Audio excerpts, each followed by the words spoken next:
ज़िंदगी में लोगों के तंज़िया पे परेशान होने के बजाय इसे एंजॉय करना सीखिए। लोगों की बातें हमारी पैदाइश से शुरू होती हैं और मरने के बाद भी जारी रहती हैं, चाहे आप दुनिया के अजीम तरीन इंसान ही क्यों ना बन जाएं।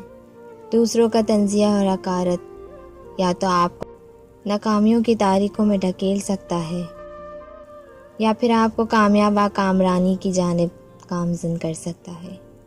लोगों के तंज़िया व हकारत को अपनी कमज़ोरी नहीं बल्कि ताकत बनाएं।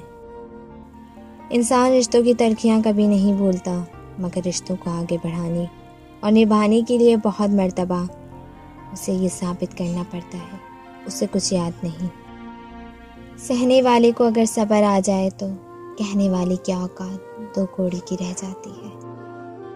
अगर लोग आपसे दूरी इख्तियार कर रहे हैं तो उन्हें करने दीजिए, क्योंकि आपकी तकदीर, किस्मत, वक्त और ज़िंदगी की डोरी किसी के छोड़ जाने की मोहताज नहीं होती।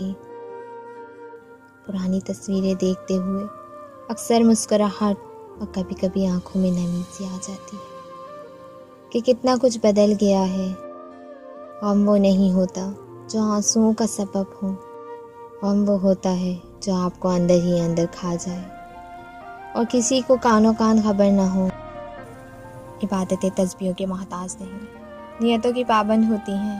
नियतों में खोट हो तो परसों की रज़ाकत बिगड़ जाती है। अपने दिल को इतना मजबूत बना लो कि अंदर का रहाम भी मच रहा हो तो किसी को खबर न होने पाए। तुम क्या उम्मीद लगाए बैठे होगे, कांच का दिल लेकर चलोगे और लोग पथराव भी नहीं करेंगे।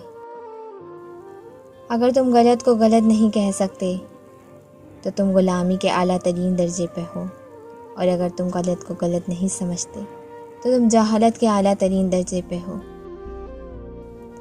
इंसान की ज़िंदगी तो इस कदर मुख्तसर है कि वो मोहब्बत का हक भी अदा नहीं कर सकता। जाने लोग नफ़रत के लिए वक्त कहाँ से निकाल लेते हैं। अगर आपका ज़मीर और नियत साफ़ है तो इस बात से कोई फ़र्क नहीं पड़ता कि कोई आपको अच्छा कहे या बुरा। आप अपनी नीयत पर जांचे जाएंगे, दूसरों की सोच पर नहीं। लोगों को ऐसा क्यों लगता है बात ना करने से मोहब्बत ख़त्म हो जाएगी। मोहब्बत के लिए राब्ते ज़रूरी नहीं, ये फ़कत एक एहसास है और एहसास हर वक्त साथ रहता है। इंसान जब ज़िंदगी के इम्तहानों से गुज़र कर पत्थर हो जाता है तो कोई दिल दुखा भी दे तो बुरा नहीं लगता।